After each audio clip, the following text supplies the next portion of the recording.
Hello, everyone. I will be talking about Paris, but I'm currently in Greece. And I have to say that today we're already at 32 degrees, and I think it's going to be 35. So I think, yeah, the topic that we're talking about today is quite urgent and important for countries all around. So I'm going to just share my screen. And I hope that everyone can see it. Yes. Great. I think today was a pretty nice lineup of presentations because Brigitte and Sandra introduced the whole topic and how important it is to green our cities and think of different approaches. And now I will be talking, so what can a city actually do? And what can be different approaches to integrate those ideas and those concepts and actually make it happen? And I think that also a highlight in this presentation would be when we're trying to green our city, it also will have co-benefits to many other sectors. And it's not just about climate adaptation. So I think that the key element of this project, the OASIS Schoolyards project in the city of Paris, actually showcases that a climate adaptation action plan can actually benefit neighborhoods holistically, not only make them healthier, but cohesive as well. So just to give you just a brief overview of the project, the OASIS idea emerged, as I said, as a climate adaptation action plan. The city of Paris was thinking that they suffered from intense heat waves. Brigitte also showed some numbers. Yes, Paris actually suffers every year with more heat waves. And so the city of Paris actually started rethinking how many other places we can actually green to improve the microclimate locally. And then the concept of OASIS emerged, which was like rethinking of the schoolyards to convert them to the green spaces in the heart of every neighborhood. It became a major goal of the Paris Climate Plan. It's also an action plan in the Resilience Strategy of Paris, which was published in 2018. And from 2019, it actually received funding from the Urban Innovative Actions Initiative, which is a fund coming from the European Regional Development Fund.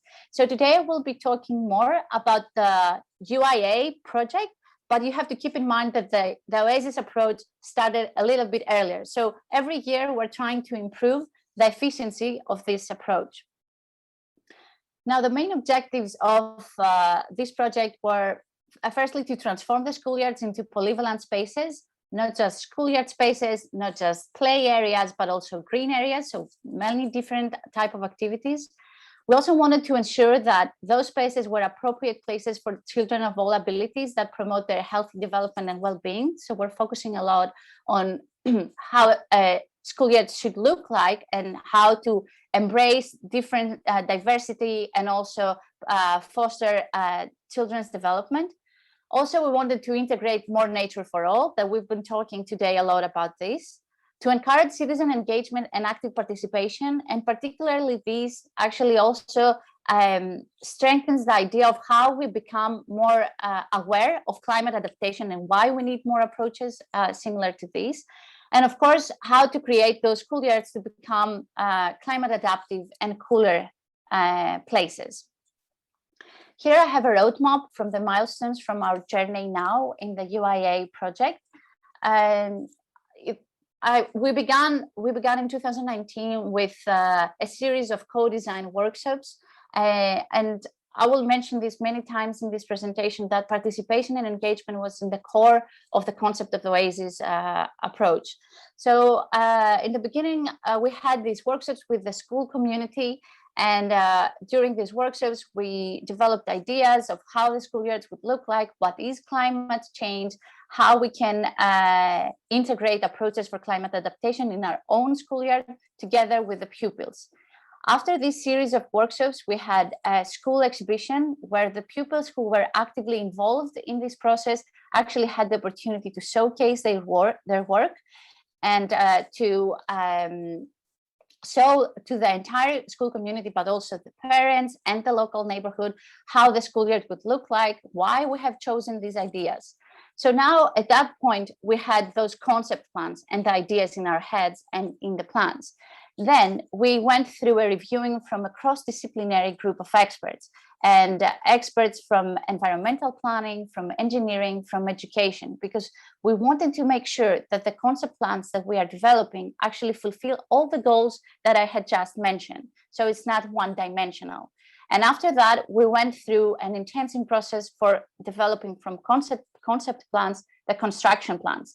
And I have to say that the key element here was also to educate and train the municipality staff, the employees from the technical works department, how we're integrating a more climate adaptive approach into designing schoolyards. Because as many of you might already be aware or have experienced, there are in public works, we have specific processes. Like a schoolyard had a very specific process how we design a schoolyard. Now we needed to change the mindset of those people of how to redesign them, having in mind a different set of factors.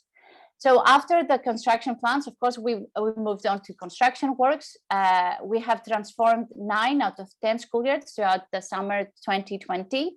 And during this period of time, the key element was the successful cross-departmental collaboration between municipal departments. We had the Department of Technical Works was supervising and leading the process, but there was a significant contribution from the Department of Environment and as well as the Department of Health. So altogether, they were contributing to actually deliver this innovative approach. Finally, in the beginning of the school year, 9 out of 10 schoolyards were ready.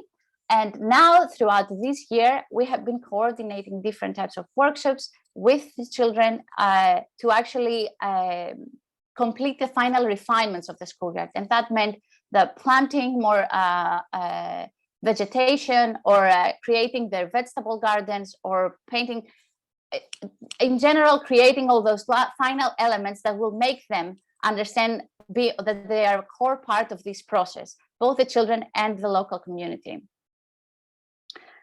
Now, a few ideas of how what we did and the activities we did during the series of the co-design phase. We held those workshops with the school community for discussing, sharing, and design together the ideas of how the schoolyard would look like. And the methods we used was drawing and collage and models. And you have to keep in mind that we had different types of schools. So we had nursery schools and elementary schools and middle schools. So we used different methods according to the age of the students. And those activities took place during both school hours and extracurricular hours. So we had mapping, a lot of discussing, modeling. And then we ended up with those concept plans that you see on the left side. And after the exhibition and the reviewing of the experts, we managed to move towards the final construction plans with all the detailing.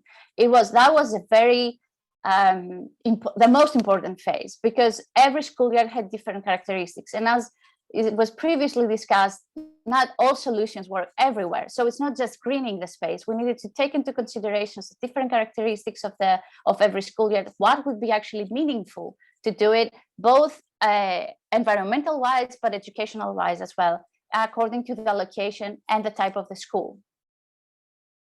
And then we had the schools completely different than they looked before. So now, why do we advocate that actually this approach that initially it seems to be a child-oriented, school-oriented approach actually can significantly contribute to creating healthier and cohesive neighborhoods? First of all, and we will focus on the key users who are the children, we invested a lot of time to understand what we could do about their physical health. And in the OASIS approach, we designed multiple features that were integrating nature so that the schoolyard will become a place that promotes physical activity. You can see in the photos on the right that we turned from a regular manufactured play equipment to adventure playgrounds that integrates more nature and brings children closer to nature. And the additional vegetation that we added offered cleaner air and a more comfortable microclimate, especially during heat waves. The children will be able to stay outdoors for a longer time. And also, we were promoting healthy diet, and this goes specifically to the addition of vegetable gardens into the schoolyards, and also a relevant curriculum that comes with them. Now, regarding the balanced development of the child, we also wanted to transform the concept that we had about schoolyards regularly. Maybe it is also an example in your cities as well. Schoolyards tended to have sports fields, a few benches, and some trees. But now we wanted to embrace a more gender neutral approach. We wanted to create spaces that will promote psychomotor learning, like having the children understand distances, to have a better sense of place, sensory learning, which is more about like seeing, touching, feeling, having different materials to touch and experience, developing relationships with the surrounding environment, so children could have the opportunity to interact with different elements, will have the opportunity for some quiet time, like to hide or to be together. And also other elements for developing imagination, and of course, outdoor learning. I wanted to highlight specifically this one because outdoor learning and natural learning has been a top topic for discussion, especially among educational sector, specifically now during the pandemic. And because it gave the opportunity for safe learning and for safe reopening of the schools.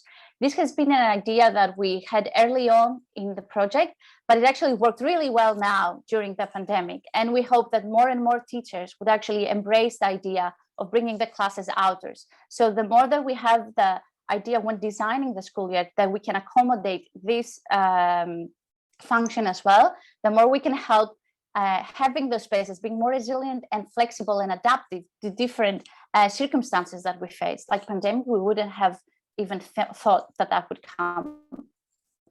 And also, just to make a brief mention about education as well, which we think is really important, that as I said, we had involved children early on in the design phase. So through this process of co-designing together with children, not only did they contribute to the final drawings, plans of the schoolyard, but they also had the opportunity to develop soft skills and through this process. So to have more a sense of responsibility and ownership, to work in teams, but at the same time, through experiential learning, they had the opportunity to become more aware about what is climate change? What do we mean about climate adaptation? Why are we embracing those approaches?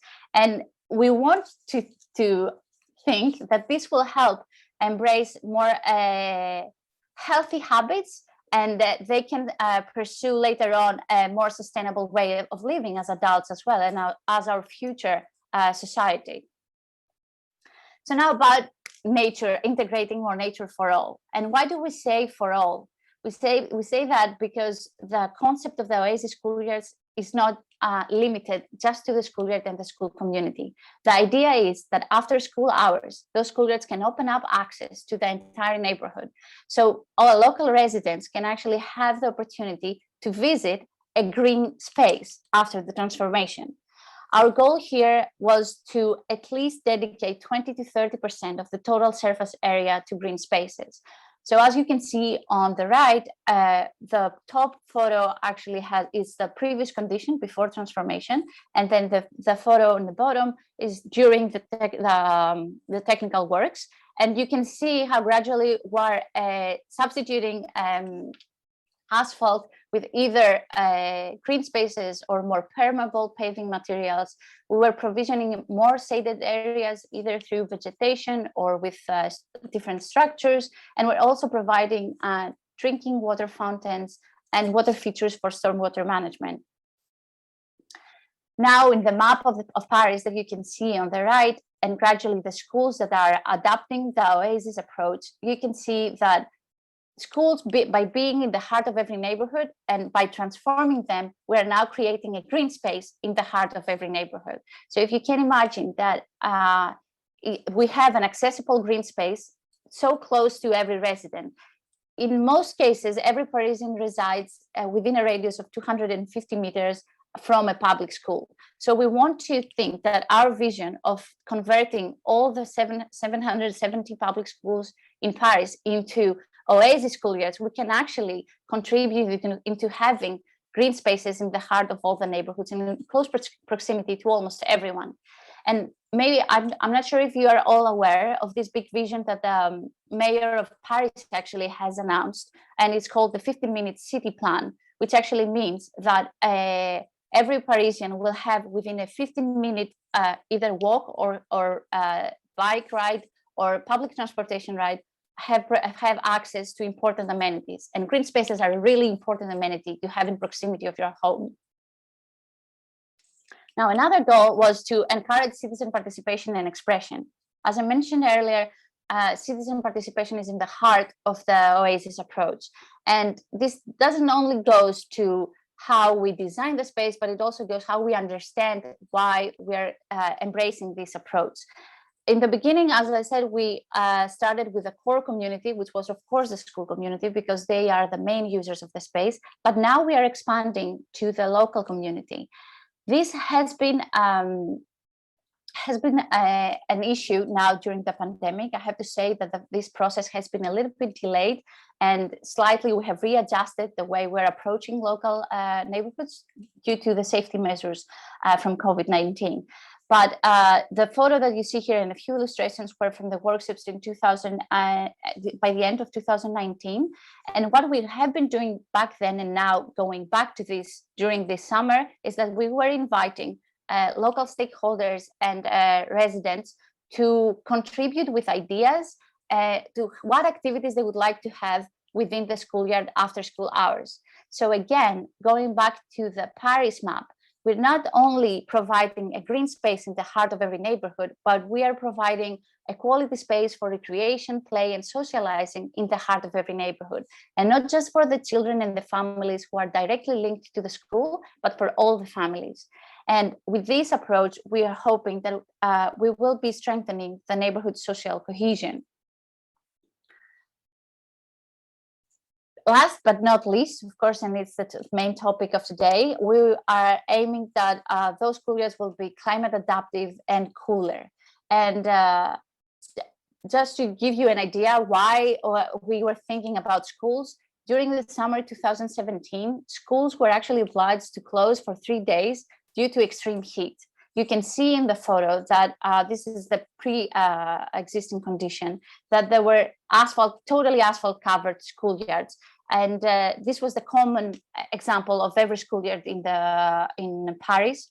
And Paris is facing those major heat waves. And of course, as mentioned earlier, we have the phenomenon of urban heat island. And asphalt is not helping in this. It was worsening the situation of increasing the temperature. So the idea, now, we can see here that a first assessment of the specific school that I'm showing, or the red parts, were actually of the highest temperature during the hot days. What we wanted to do is that we can turn those gray looking schoolyards into green schoolyards, and we could help actually the entire neighborhood cool off. So we can contribute not only super locally for the schoolyard and the pupils, but for the entire microclimate in the neighborhood. So that the OASIS schoolyards can not only become a fun, enjoyable place, but also during crisis and during heat waves, it can be the place to go for all the vulnerable population of around the neighborhood. An open, accessible, green and shaded area with water fountains, drinking water fountains.